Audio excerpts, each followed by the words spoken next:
Muy buenos días. Un acuerdo entre gobierno y sindicatos, otro más en lo que va de legislatura, parece que ha puesto fin a 9 meses de complicada polémica política sobre la subida de las pensiones más bajas. La medida, que ahora deberá discutir el Parlamento, afecta a unos 3 millones de pensionistas. Para la mayoría de ellos, la subida será entre el 5 y el 6%, es decir, por encima de la inflación. Paralelamente, el Parlamento ha tomado la decisión unánime de adelantar la reunión del Pacto de Toledo. Es posible que en los próximos días se reúnan todos los partidos que lo firmaron, los mismos que hace 4 años acordaron sacar las pensiones de la contienda electoral. La polémica comenzó cuando la Junta de Andalucía decidió aplicar para este año una subida o paga extra a los beneficiarios de pensiones no contributivas. El Gobierno acusó al Ejecutivo Socialista andaluz de romper la caja única de la Seguridad Social y de quebrar la igualdad entre los pensionistas de toda España. No obstante, el Tribunal Constitucional, sin entrar todavía en el fondo del asunto, levantó la suspensión a la subida de las pensiones andaluzas. Animado por esa decisión, Jordi Pujol, que también tiene elecciones dentro de un mes, aplicó a sí mismo directamente una subida y a partir de ahí todos se acusaron mutuamente de tratar de jugar electoralmente con las pensiones. Así que hoy, en estos desayunos, vamos a ir al origen de toda esta discusión que ha terminado con una subida en toda España de las pensiones mínimas. Evidentemente, ahora también todos se atribuyen el mérito. Don Manuel Chávez, presidente de la Junta de Andalucía, muy buenos días. Buenos días. Bueno, en primer lugar, vamos a ensayar el más difícil todavía. Dado que el señor Pujol convocó las elecciones de la cima de la ANETO, nosotros le ofrecemos la atalaya de este programa para que diga la fecha de las elecciones andaluzas. Algunos están esperando que yo me suba a Sierra Nevada, que es el punto más alto de Andalucía, para decir la fecha. Como si fuera Sierra Nevada, imagínese. Bueno, no, mire, lo único que puedo decir en estos momentos es algo que ya he dicho, ¿no? Que no habrá elecciones a lo largo del año 1999 y que las elecciones serán, por lo tanto, a lo largo del 2000 en el primer cuatrimestre. La verdad es que no estoy en condiciones ni puedo decir exactamente cuál puede ser esa fecha, de la cual empezaremos a hablar a partir de enero del próximo año. Eso es lo que puedo decir en estos momentos, y siento no poder añadir más. Pero adelantemos un poquitito más. ¿Van a coincidir o no con las elecciones generales? Se pueden dar las dos situaciones. Yo no descarto la posibilidad que puedan coincidir, pero vamos, también cabe la posibilidad de que no coincidan. Y usted, para mí hay dos elementos o dos aspectos que yo creo que son claves en la convocatoria. Uno, que haya la mayor participación posible de los ciudadanos andaluces. Creo que eso es bueno para una confrontación electoral. Dos, que el debate se centre fundamentalmente en temas de campaña, en temas andaluces, en temas que lógicamente hacen referencia a problemas o a soluciones o a estrategias andaluzas. Y esos son los dos elementos que yo voy a jugar. Es verdad que en relación con el segundo va a depender fundamentalmente no solo del presidente de la Junta de Andalucía, va a depender también de la voluntad política de todos los partidos políticos de que centremos la campaña electoral en temas andaluces. Bien, entramos en las pensiones, aunque seguro que volveremos a hablar de las elecciones durante todo este tiempo. Antonio Gutiérrez, de Comisiones Obreras, dijo concretamente que los aguinaldos autonómicos, calificó de aguinaldos, habrían creado un auténtico desaguisado con el principio de solidaridad. Al final, ¿no parece que lo que iban a dar ustedes era una paguita y que los que realmente van a subir las pensiones son el Partido Popular? Bueno, la decisión de la Junta de Andalucía fue una decisión de subir un complemento de 10.000 pesetas para una pensión no contributiva y asistencial de 38.000 pesetas. A mí me parece demasiado fuerte cuando se dice que subir una pensión de 38.000 pesetas puede poner en peligro la cohesión social o el principio de igualdad entre los ciudadanos. Me parece muy fuerte. Mire usted, yo le voy a poner un ejemplo. Yo he sido testigo de excepción de un acuerdo sobre la educación en Andalucía. Perdonen ustedes que haga esta reflexión. Los sindicatos legítimamente en Andalucía pidieron que su sueldo se equiparara al incremento salarial que había, por ejemplo, acordado la Comunidad Autónoma de Madrid, o la Comunidad Autónoma de Valencia, o la Comunidad Autónoma de Castilla-León. Un incremento de más de 26.000 pesetas durante los 3 o 4 próximos años. Todos los funcionarios de la docencia son iguales, han accedido por las mismas condiciones, en los mismos requisitos, y era un aumento de 26.000 pesetas. Nadie osó ni desde los sindicatos, ni desde el gobierno, decir que entonces se rompía el principio de cohesión social o que se rompía, siendo iguales o desiguales los salarios, que se rompía el principio de igualdad. Y se dice eso cuando se sube una pensión de 38.000 en 10.000 pesetas, mal tiene que estar la cohesión social en España o mal tiene que estar el principio de igualdad entre los ciudadanos cuando se puede hacer esa acusación. Usted, eso es falso. Usted sabe dónde están. Las pensiones no son iguales en España. No es verdad que sean iguales en España, porque se ha cotizado durante las cotizaciones por los salarios son distintos o los tiempos de cotización son distintos. Por lo tanto, son desiguales. Pero hay una desigualdad mayor. En Andalucía, la cuantía de la pensión media es 6.000 pesetas por debajo de la cuantía de la pensión media en España. Y no digamos ya si comparamos con otras regiones. Es una desigualdad histórica, como consecuencia de un desequilibrio económico que venimos arrastrando de muchos años y que ahora se está paliando. Por lo tanto, por favor, yo creo que no es serio hablar de desigualdad o hablar de ruptura de la cohesión social. Creo que no es serio.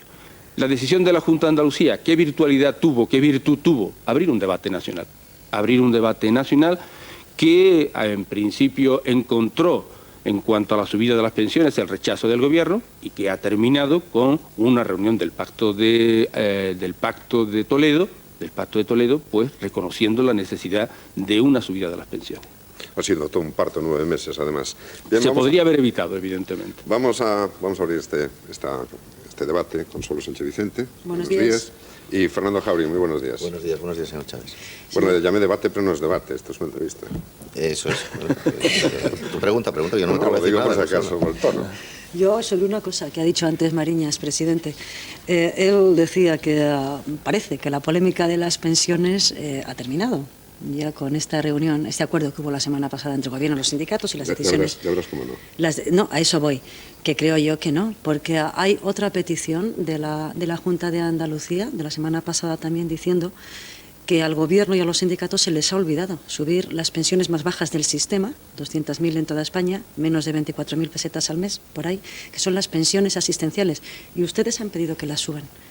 ¿Alguna esperanza para estos señores? Bueno, mire, yo creo que el debate no ha acabado todavía, ni tiene por qué acabar. Y creo que es bueno que haya debate sobre un tema de estas características. ¿Por qué? Porque se tiene que reunir el Pacto de Toledo en la reunión de los partidos políticos. Las centrales sindicales han expresado su opinión y han llegado a un acuerdo con el Gobierno. Ahora se tienen que reunir los partidos políticos en el seno del Pacto de Toledo y en función de la autonomía de cada partido político expondrán su opinión. ¿Cuál es la opinión del Partido Socialista? Que este acuerdo con los sindicatos no ha afectado a las pensiones en el año 1999, que era lo que nosotros estábamos pidiendo. Afecta para las pensiones en el año 2000, pero no en el 99. Es decir, que según este acuerdo, en el año 99 las pensiones mínimas no incrementan su capacidad adquisitiva en relación con la inflación. Y eso es lo que nosotros vamos a pedir.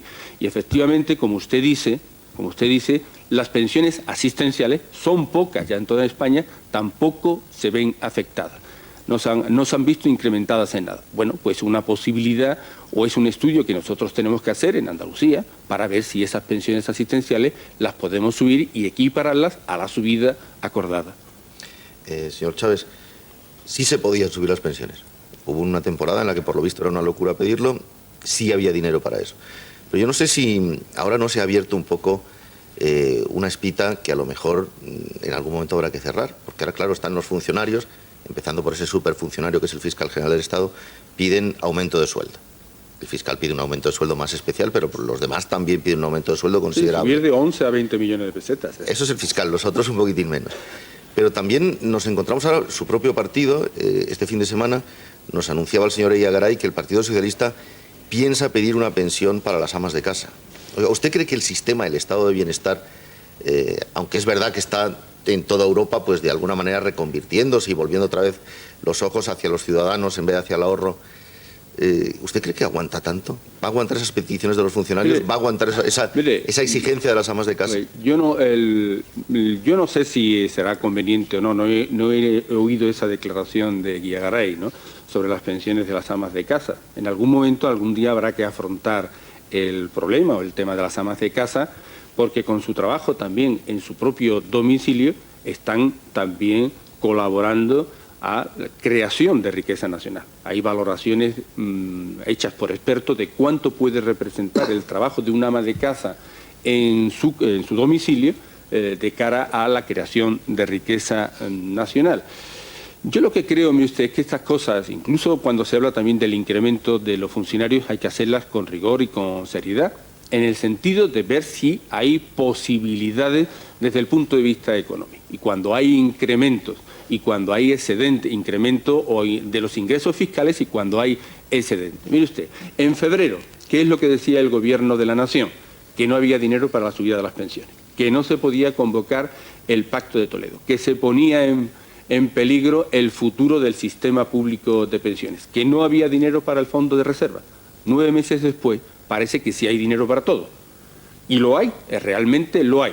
Ayer estaba leyendo yo un informe que salió en un medio de difusión nacional sobre cómo en todos los países de la Unión Europea, precisamente porque hay excedentes, ha habido un buen año económico, ha habido beneficios, ha habido más recursos, todos están orientando su política económica precisamente en una dirección de redistribuir los recursos hacia educación, hacia sanidad y hacia el incremento de las pensiones.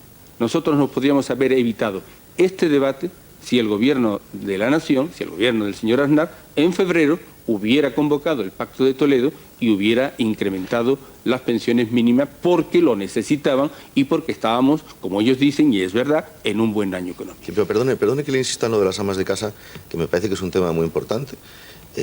Yo creo que una cosa es estar en la oposición y otra cosa es estar en el Gobierno.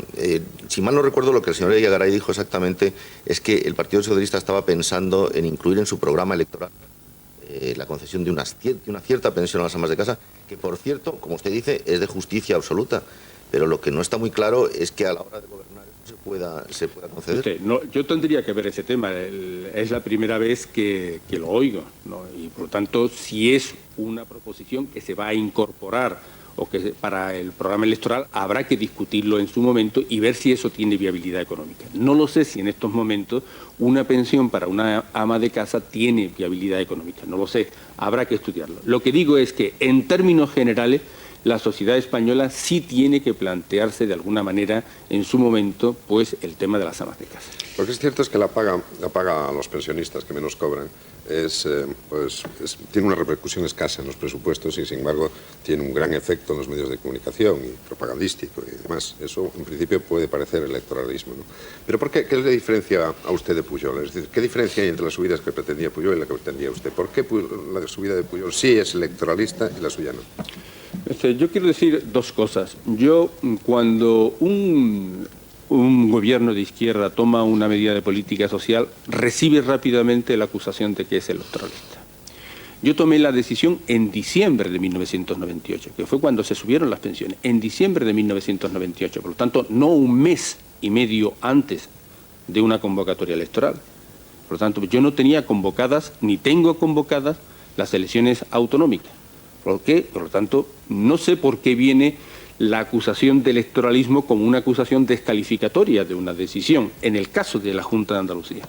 Ahora bien, yo creo que no podemos ser cínicos y no podemos ser hipócritas. ¿Por qué lo digo esto? Mire usted, cuando un gobierno, cualquier gobierno, toma una decisión política, siempre tiene un componente electoralista. Hay que reconocerlo y hay que confesarlo.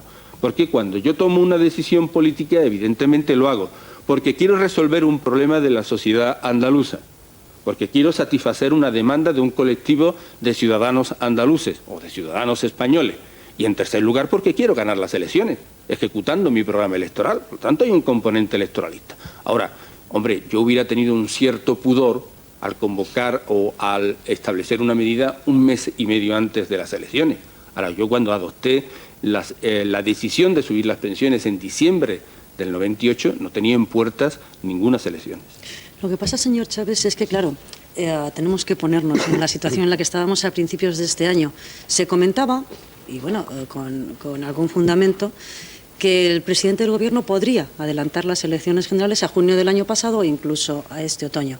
Su partido presentó el PSOE presentó una proposición de ley en el Congreso en febrero para subir las pensiones en la misma línea que estaba usted diciendo desde diciembre. Los tiempos y los ritmos han evolucionado, como hemos visto y como apuntaba ahora Fernando, o sea que para lo que antes no había dinero, ahora sí lo hay. Y con esto del electoralismo que dice usted, lo de ganar las elecciones, puede ocurrir que al final quien se apunte esa medalla a la hora de votar en la primavera del año que viene sea el Gobierno, que es quien sube físicamente las pensiones, y no ustedes, que han movido el corralito. Pues es posible, si eso es posible. Yo no voy a negar que al final el Gobierno pueda rentabilizar la decisión de subir las pensiones. Hombre, la ha subido pues cuando se ha visto a rastras o cuando se ha visto presionado, cuando se ha visto empujado a subirla. Pero esa reflexión la pueden hacer muchos ciudadanos españoles. ¿A quién van a atribuir, lógicamente, esa responsabilidad o esa decisión? Pues no lo sé. Pero vamos, yo admito la posibilidad de que pueda rentabilizar eso sea el propio Gobierno, pero eso no lo vamos a saber, evidentemente, hasta que no se convoquen las elecciones y hasta que no veamos los resultados. Yo lo que creo es, primero, que la Junta de Andalucía en su momento tomó la decisión que tenía que adoptar. Segundo, que creo que el Partido Socialista también hizo el planteamiento correcto, sobre todo en un momento en que veíamos con claridad que había una buena situación económica, que había beneficios y que había dinero para subir las pensiones. Y como había dinero para subir las pensiones, hicimos ese planteamiento que rechazó el Gobierno y que después ha aceptado. Al final, el objetivo de subir las pensiones mínimas se ha conseguido y efectivamente hay un beneficio para un colectivo de ciudadanos que no está en la mejor situación económica dentro de la sociedad. Ese es el resultado mejor que se podía haber alcanzado, que el colectivo de los pensionistas ha mejorado su situación y ha mejorado su calidad de vida. Y eso es bueno para la sociedad española. ¿A quién le atribuirán los pensionistas esa subida o a quién se lo atribuirá el conjunto de la sociedad española? Ya lo veremos. Sí. Oiga, benditas elecciones que permiten al final subir las pensiones a la gente que más lo necesita. A lo mejor si no hubiese elecciones jamás se les subirían. Pero la verdad es que cada vez lo mismo, si no hay elección, lo mismo no se hace nada. Por eso, no nada, tendríamos ni carreteras. Ni nada. Vendría un dictador, lo haría cuando quisiera y punto. Probablemente no tendríamos ni carreteras. O por lo menos los peajes de las carreteras seguro que serían más altos. Pero la verdad es que cada vez que hablamos de pensiones estamos hablando en el fondo de elecciones. Y ya no, aquí solo se habla de elecciones, evidentemente, ¿no? Se lo digo porque hoy viene en algunos periódicos, el periódico El País, por ejemplo, publica una encuesta sobre intención de voto en la cual el Partido Socialista está todavía, o ya, no lo sé muy bien, a 4 puntos de diferencia del Partido Popular. 2,5 en intención directa de voto. 2,5 en intención directa, pero en fin, 4 puntos, todo considerado, digamos. A mí me gustaría que me comentase usted esa encuesta y sobre todo que me comentase las expectativas que ustedes creen de cara a las elecciones, a lo mejor con un pacto incluso preelectoral con Izquierda Unida, como ha hecho Pascual Maragall en Cataluña, o como hicieron los franceses, o como se ha hecho postelectoral en las pasadas elecciones del 13 de junio, en las municipales. Mire, yo lo que indica la encuesta del País en relación con los barómetros de hace unos cuantos meses es que el abanico entre la diferencia entre el Partido Popular y el Partido Socialista se va reduciendo. Yo creo que eso es evidente. ¿Por qué creo yo que está ocurriendo eso? Porque el escenario político ha cambiado, cambió radicalmente a partir de los resultados de las elecciones municipales y autonómicas del 13 de junio. Ha cambiado y en un momento en el que el Partido Socialista tenía pocas posibilidades, antes del 13 de junio, después del 13 de junio, se abren las posibilidades o aumentan las posibilidades del Partido Socialista de cara a las elecciones generales. Vamos a suponer que el Partido Socialista en Cataluña puede obtener un buen resultado, incluso ganar las elecciones catalanas. Entonces yo creo que ese cambio de escenario político se va a profundizar aún mucho más. Por lo tanto, la situación en estos momentos a la que vamos a llegar ante las elecciones generales es de que la campaña y los resultados van a estar totalmente abiertos, que puede ganar cualquiera de los dos grandes partidos, el Partido Socialista o el Partido Popular. Esa es mi impresión, esa es mi estimación y mi análisis. Las elecciones están totalmente abiertas, lo que no ocurría antes del 13 de junio. El Partido Socialista, lógicamente, no va a hacer ningún pacto con Izquierda Unida, y creo que haya condiciones a nivel nacional.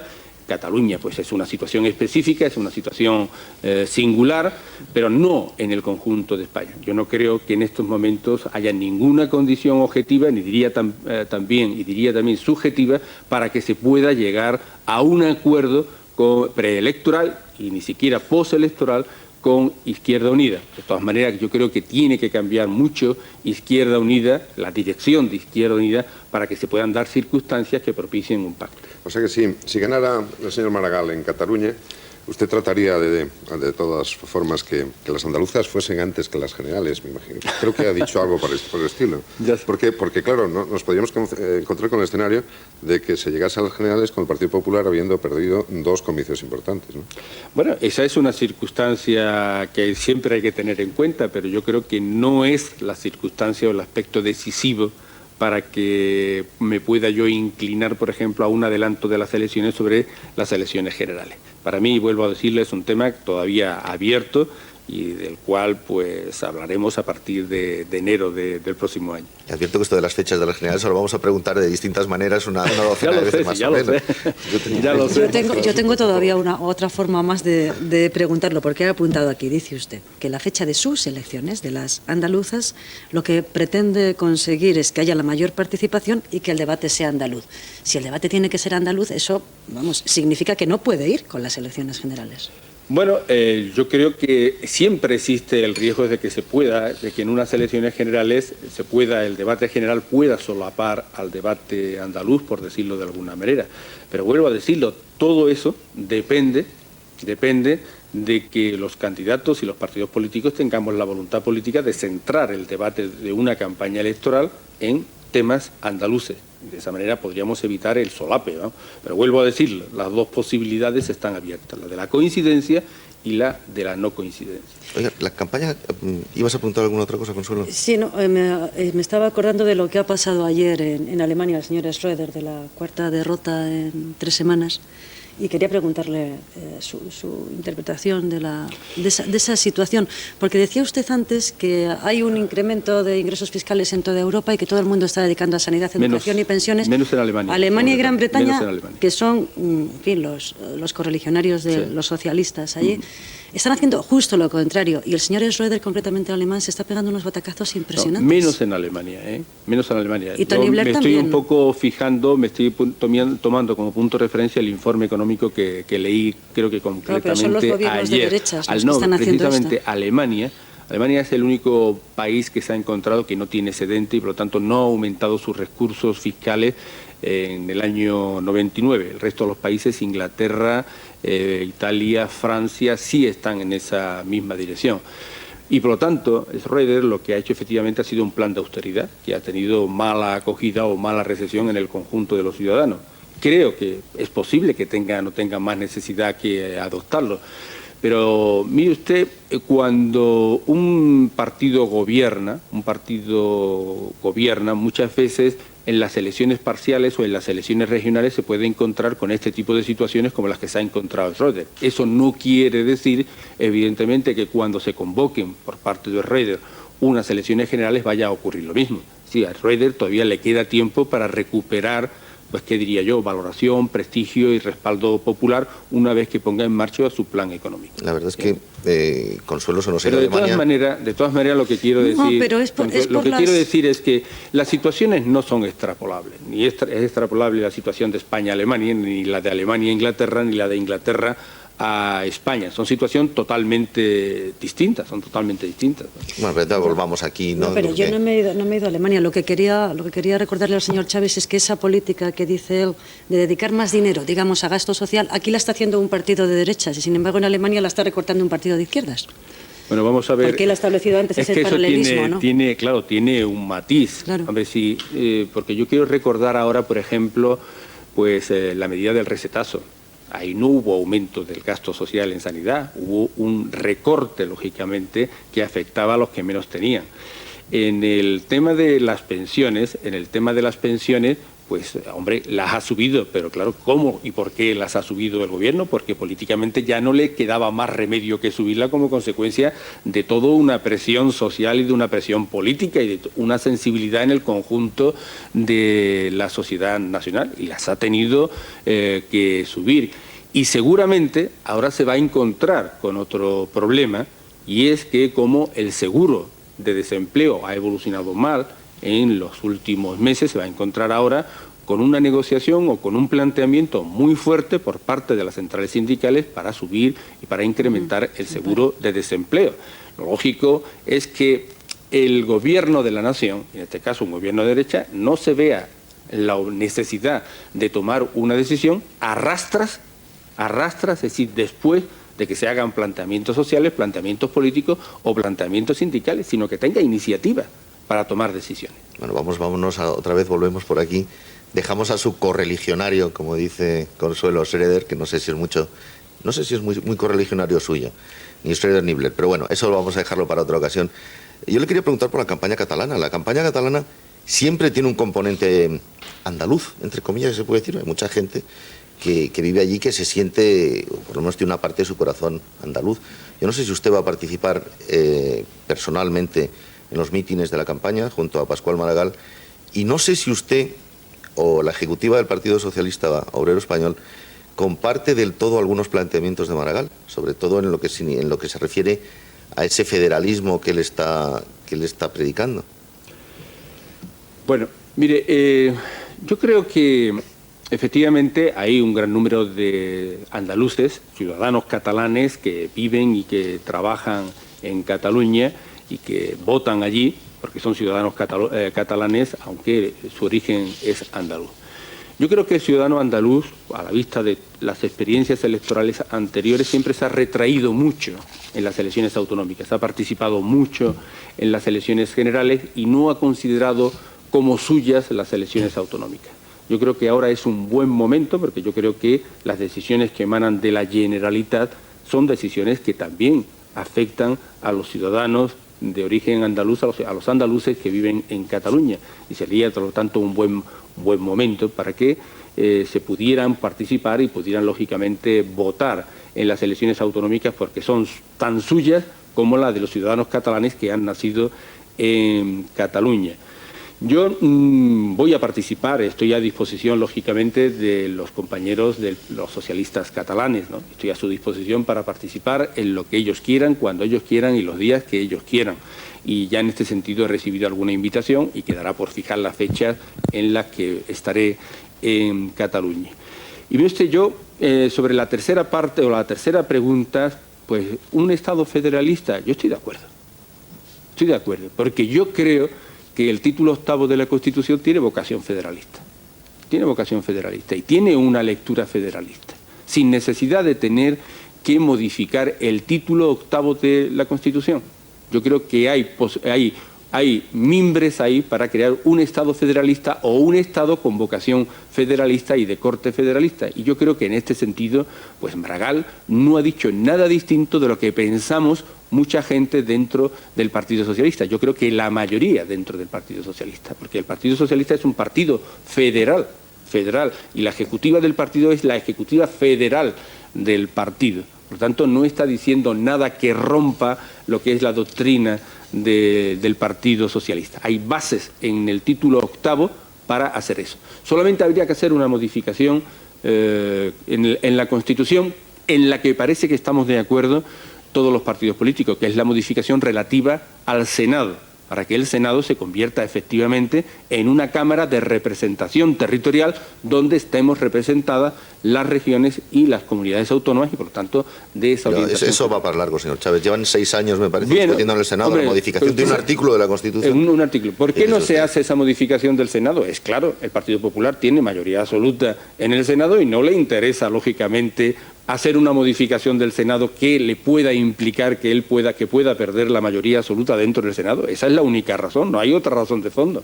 ¿Y cree que ese sería un argumento, pues, para para enfrentar a los planteamientos de los nacionalistas, tanto catalanes como vascos. Los vascos acaban de constituir la Asamblea de Electos Municipales el pasado fin de semana, algo que no sé si para usted tiene mucho futuro o poco futuro. Bueno, hombre, yo creo que nos deberíamos de preocupar un poco. Sí, yo no sé si tendrá un futuro. Yo creo que si en relación con el País Vasco, el Partido Popular y el Partido Socialista asumen una política de consenso y muy segura y muy firme, pues yo creo que podemos lógicamente compensar todas las iniciativas nacionalistas que se están produciendo en el País Vasco. Yo creo que con la Asamblea de Municipios, ¿qué es lo que está ocurriendo? Lo que yo veo, y lo que veo desde Andalucía, primero, que Eusko Elitarro y por lo tanto la gente del entorno de ETA es la que lleva la iniciativa política, desde el propio pacto de Lizarra, y el PNV va detrás tirado del ronzal por la gente del entorno de ETA. Eso es lo que yo veo. Y con más o menos matices, porque Arzallus dice que no, con ciertos matices, pero yo creo que ahí lo que pretenden hacer es iniciar un proceso constituyente que pueda modificar toda la estructura institucional que viene recogida en el Estatuto de Autonomía del País Vasco. Y además con el riesgo de producir una fractura en el conjunto de la sociedad vasca. ¿Por qué? Porque la Asamblea de Municipios vascos pues no representa al conjunto de la sociedad vasca. Más del 50% de los ciudadanos vascos no está representado en esa asamblea. Más del 80% de los ciudadanos navarros no está representado en esa asamblea.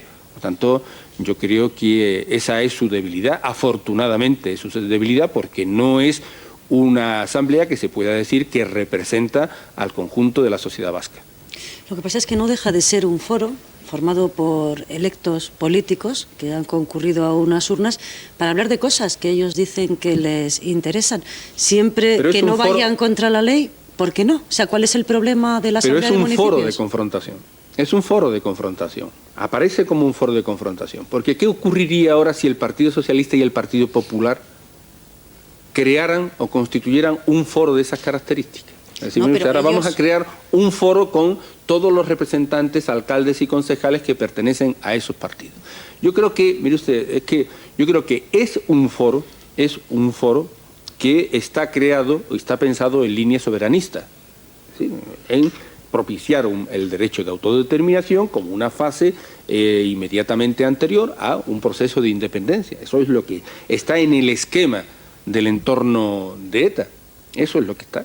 Por cierto, ¿qué impresión le produjo a usted ver aquellas giraldillas falsas bailando sevillanas en el Estadio Olímpico? Pues le voy a decir la verdad, la mayor parte de los que estábamos allí no nos dimos cuenta. Nos dimos cuenta solamente cuando se llevaron... Pero los que veían la televisión sí que se dieron cuenta. En televisión sí se dieron cuenta. Y yo ya me di cuenta cuando se llevaron detenidos a la giraldilla. Hombre, mire usted, hubo un problema de seguridad. Es evidente que no empañó pues todo el éxito de los campeonatos mundiales de atletismo, ¿no? Bueno, eso es lo que yo creo. Tampoco le doy excesiva importancia. Sí le doy excesiva importancia a algunas reacciones que hubo en algunos dirigentes del PNV que prácticamente pues alabaron el incidente o alabaron la presencia de las giraldillas allí. Claro, yo siempre me pregunto, si en un momento de la quema de autobuses en el País Vasco por los violentos, pues yo hubiera dicho, hombre, eso es un gesto muy bonito de los jóvenes y tal, ¿qué hubieran pensado? ¿Cómo hubieran reaccionado? ¿No? Afortunadamente, el gobierno vasco sí puso las cosas en su sitio, pero no algunos dirigentes del PNV. Pasa, señor Chávez, es que comparar lo de las giraldillas con la quema de autobuses es un poco forzado, ¿no? No dejó de ser aquello, quizá, una forma de ejercer pacíficamente la libertad de expresión. Es verdad que no quemaron nada. No es verdad que no es un hecho de violencia también. Pero no es lo mismo. Bailar, es alterar, no es una presencia, hombre, es una presencia que violentó también al conjunto de todos los ciudadanos que estaban viendo en televisión y que estaban presentes allí, porque cuando la gente se descolgó, cuando algunos de ellos se descolgaron y depositaron algunas mochilas, hubo miedo de que allí pudiera haber algún artefacto explosivo. Hombre, cuando se quema un autobús, se quema vacío, sin gente. Es decir, yo sé que las cosas son distintas, ¿no? Las cosas son distintas, pero desde el punto de vista de la reacción, si yo hubiera dicho, hombre, son cosas de jóvenes, y hay que dejarles que hagan estas cosas, ¿no? Hombre, no, nadie lo hubiera entendido, porque es una burrada. Eso hubiera sido una burrada, la misma burrada que es un dirigente del PNV que pueda justificar el que allí se descuelguen gente, que se violente un poco el carácter pacífico de una concentración deportiva. Ya que estamos en Andalucía, por cierto, no nos ha dicho todavía la fecha de las elecciones, ¿verdad? No, todavía. pero yo estoy seguro que... terminamos el programa sin que se lo preguntemos en tres otro veces programa posible que yo pueda hacer después de enero sí les voy a decir la fecha de las elecciones. Bueno, pues ahora que hablábamos de Andalucía y de elecciones, yo le quería preguntar por su rival, por la alcaldesa de Cádiz, por doña Teófila. Es una cara nueva, es una cara que todavía no está probada electoralmente, excepto en su ciudad, donde ha obtenido muy buenos resultados, dicho sea de paso. Me gustaría que comentase usted las características de esta rival inédita que tiene usted. Hombre, yo no soy quien para valorar las características. Yo creo que es una mujer candidata, por lo tanto yo creo que puede tener lógicamente un plus, pero es también una mujer de derecha, ¿no? Es una mujer de derecha, yo creo que pertenece quizás al grupo político dentro del Partido Popular más sesgado, más inclinado a la derecha. Creo que ha habido un reflejo último en las declaraciones que hizo sobre la resolución del Congreso, sobre la sublevación militar del año 36. Y bueno, para mí es la candidata del Partido Popular, que es el segundo partido de Andalucía, es el partido de la oposición y lógicamente merece mi respeto y también lógicamente merece mi consideración. Y creo que puede haber una buena pelea, no solamente ahora que estamos meses anteriores a la campaña, sino creo que también puede haber una buena pelea en el mejor sentido que se le puede dar a la palabra pelea durante la campaña electoral. Más cosas de Andalucía. El paro. Según los últimos datos de Unión Europea de la semana pasada, Andalucía y Extremadura, regiones con más paro de Europa. Están ustedes en el 29% de paro. ¿Y eso de quién es culpa? ¿Eso cómo se arregla? Yo no voy a excluir mi responsabilidad, por supuesto, ¿no? Creo que ahí hay hay responsabilidades de todos, ¿no? Nosotros tenemos una bolsa de paro histórico de hace siglos o de hace muchos años, ¿no? A lo largo del año 1900, a lo largo de todo el siglo XX, como consecuencia sobre todo de la gran reconversión que hubo en el mundo agrícola. Es decir, expulsó de las tierras a muchos ciudadanos que no fueron absorbidos después por el sector servicios o por el sector industrial. Reconociendo que existen unas cifras de paro importantes y que estamos en una situación grave, pues yo lo que le podría decir es que, sin embargo, la evolución de los últimos años es una evolución positiva. Es decir, la economía andaluza es capaz de crear puestos de trabajo y de reducir el paro. Es una evolución de todos los últimos años, prácticamente desde el año 92. Hubo un buen periodo, 86-90, y después desde el 92 hasta ahora, 93 hasta ahora, ha sido todos unos años de evolución positiva del desempleo. En estos momentos, Andalucía es la región de España que más empleo crea, más que por encima de la media nacional. En términos absolutos y en términos relativos creo que somos la tercera o la cuarta comunidad autónoma en creación de empleo. Es decir, que no nos podemos quedar con esa foto fija, porque también cuando salgan las listas de España, de todas las naciones, pues resultará que España también puede estar la última en relación con el paro. Pero también hay que reconocer que España ha evolucionado mucho en cuanto a creación de empleo y en cuanto a reducción del paro.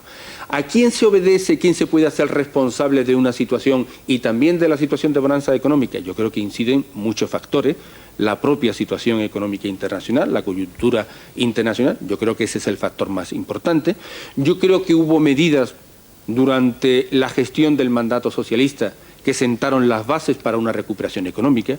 Yo no voy tampoco a desconocer que el Partido Popular pues también ha adoptado medidas convenientes y también es verdad que desde la Junta de Andalucía hemos complementado dentro de nuestras competencias una serie de medidas para tratar también de mejorar la situación económica y la situación de paro. Los que deben estar muy preocupados en estos momentos son los agricultores, pese a que está empezando a llover ahora. Ayer llovió mucho, ojalá siga lloviendo algunos. Siga lloviendo, ¿no? Pero la sequía cíclica que nos afecta, y este año parece que sí, afecta fundamentalmente a los ciudadanos del sur. Ustedes no tienen competencia sobre el agua. No tenemos competencia sobre el agua. Yo creo que, mire, nosotros siempre se dice, bueno, es que estaban ustedes buscando un nuevo motivo de confrontación con el gobierno del señor Aznar. Pero las cosas no es que lo hayamos dicho desde ahora, venimos diciéndolas desde hace 4 años. Somos la única comunidad autónoma que no tiene transferidas las competencias del agua. Cataluña, el País Vasco, hasta Murcia, Galicia, tienen transferidas las competencias del agua, las confederaciones hidrográficas de las cuencas hidrográficas del agua. Ese es el primer elemento. El segundo elemento, que además es fácilmente de comprobar, desde el año 1996 la capacidad de embalse de Andalucía no ha aumentado en un solo metro cúbico de agua, porque no se ha hecho ninguna inversión en obra hidráulica nueva, ningún embalse, ningún pantano. Lo venimos diciendo también desde hace 4 años.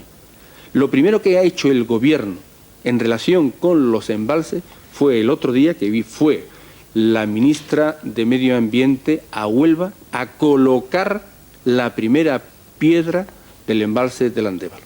Es lo único que se ha hecho. ¿Qué es lo que he propuesto? Mire usted, como nos podemos encontrar en una situación difícil, no hay ahora una situación difícil, pero nos las podemos encontrar en el año 2000, si no llueve, vamos a crear un grupo de trabajo entre el Gobierno de la Nación y la Junta de Andalucía que nos permita poner en marcha una serie de medidas que pueda paliar esa situación en el supuesto de que no llueva. Espero que eso lo podamos hacer. Bueno, no tienen ustedes competencias sobre el agua, pero sí la tienen sobre el medio ambiente, por ejemplo. Tienen ustedes competencias en relación con el medio ambiente. El otro día leía en una revista norteamericana, y lamento no poderle decir cuál era porque no me acuerdo en este momento, hablaba de una seria alarma ante el deterioro del medio ambiente en España en general, en Andalucía en particular. Yo no sé si se ha dado usted una vuelta, por ejemplo, por la Costa del Sol y las cosas que están pasando en cuanto a construcción excesiva, pero parece que ustedes están perdiendo la batalla frente a los alcaldes de la zona en general y frente a un alcalde muy en particular, que es don Jesús Gil, que está enfrentado con ustedes por el plan de ordenación urbana, que él lo aprueba, ustedes dicen que no, pero al final sigue construyendo y ustedes a callar, y el medio ambiente se sigue deteriorando. Yo le quiero preguntar por el efecto Gil, no solo sobre el medio ambiente, que ya se ve cuál es, sino sobre las elecciones, sobre las próximas elecciones andaluzas. Mire, la verdad es que la situación en muchas zonas de la costa tiene unos efectos, ha tenido unos efectos sobre el medio ambiente como consecuencia de un desarrollo inmobiliario pues bárbaro, que tuvo lugar durante los años 60, donde no había ningún tipo de control sobre las construcciones porque no interesaba. Y efectivamente en algunas zonas de la costa española y de la costa andaluza, pues nada más que hay bloques de cemento sin tener en cuenta y sin tomar ningún tipo de medida para la depuración de aguas residuales y sobre el efecto contaminante sobre las playas y sobre el agua del mar. Que eso es lo que se está haciendo ahora. Se está haciendo ahora de una manera combinada por el Gobierno de la Nación y de la Junta de Andalucía. Pero yo no doy por perdida la batalla frente a alcaldes que solo juegan o que permiten la especulación dentro de las ciudades, como en este caso en Marbella. Nosotros hemos paralizado el Plan General de Ordenación Urbana.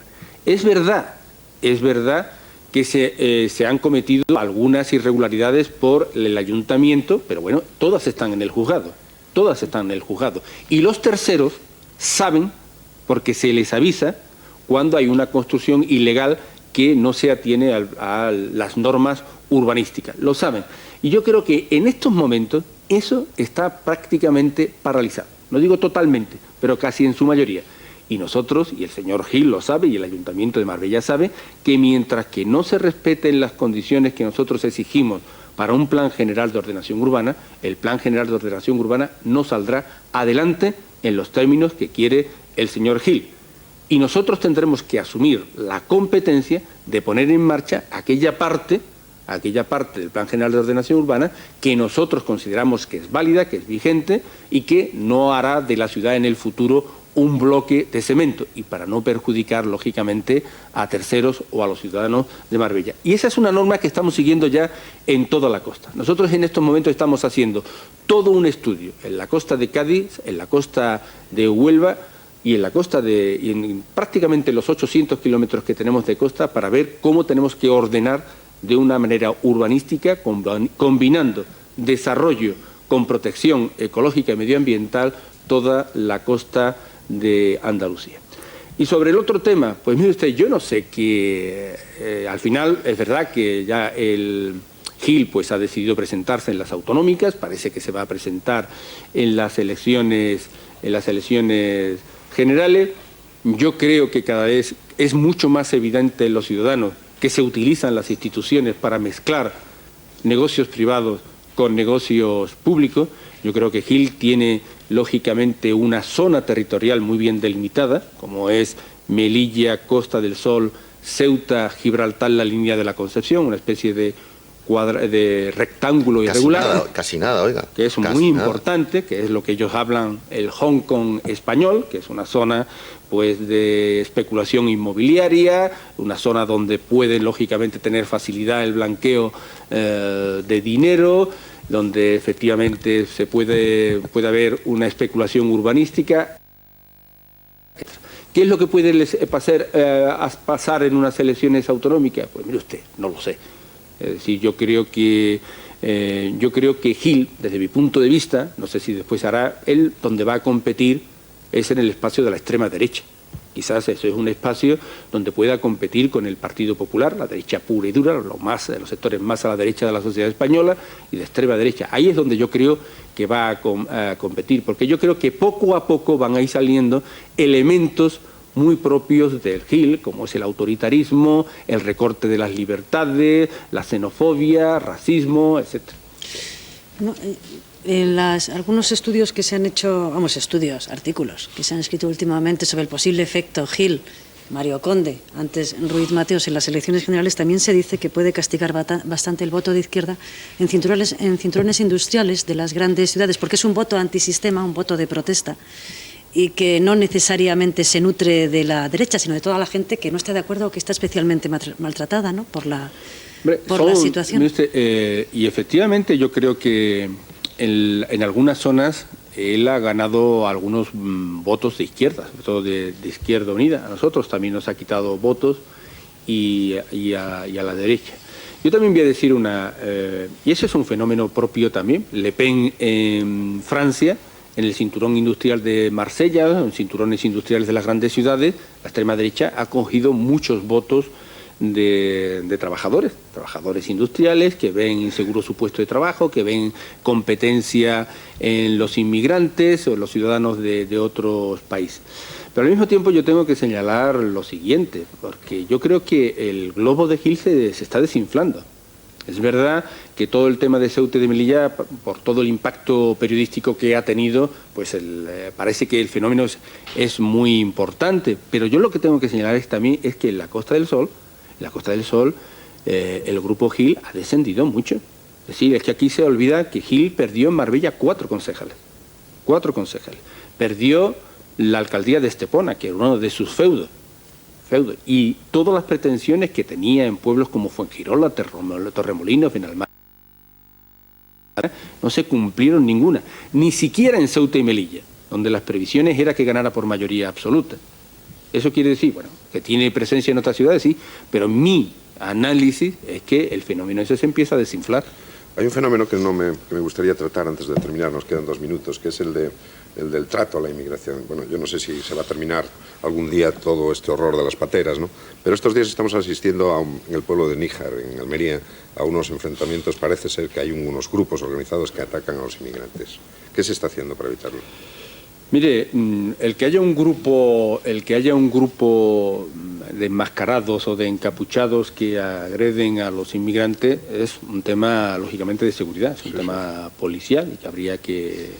Pero yo creo que la situación, desgraciadamente, la situación en la que se encuentran muchos inmigrantes que están en una situación lógicamente desordenada, en una situación en la que viven mal, que están explotados salarialmente, pues lógicamente va a provocar, desgraciadamente, pues algunas actitudes xenófobas o racistas que hay que corregir y que hay que combatir sin ningún género de duda. Nosotros queremos, con el gobierno de Marruecos, hacer un plan de temporeros, es decir, copiando un poco la propia experiencia de trabajadores españoles que marchan al extranjero a trabajar durante un determinado tiempo, con unas determinadas condiciones de trabajo, con unas determinadas condiciones de habitabilidad y que después vuelven a sus lugares de origen, repetir esas mismas experiencias con los trabajadores marroquíes y magrebíes. Es decir, que puedan venir teniendo asegurado una época del año en España, que vengan con unas determinadas condiciones de trabajo y de habitabilidad y de convivencia y que después puedan volver a sus lugares de origen. Pero mire usted, el problema es un problema estructural, es un problema de fondo. O la Unión Europea, España y Andalucía también, nos damos cuenta que hay que cooperar económicamente con fondos importantes al desarrollo económico de estos países, o este problema se irá agravando en la medida que pase el tiempo. Bueno, pues nuestro tiempo ha terminado, señor Chávez, pero no querría terminar sin hacerle una última pregunta. Desde la gélida temperatura de este estudio, que recuerda a Sierra Nevada, ¿nos podría usted decir el día de las elecciones? Todavía no hace el suficiente frío como para que yo pueda decir esa fecha de las elecciones. Mala suerte, perfecto. Muchas gracias, don Manuel Chávez, presidente de la Junta de Andalucía, por haber estado aquí. Muchas gracias, Consuelo. Gracias, Fernando. Acabo de ganar una apuesta conmigo mismo. Sabía que le ibas a preguntar a usted. Volveremos otra vez mañana aquí en los desayunos de Radio Televisión Española, el lugar de encuentro. Gracias, hasta mañana.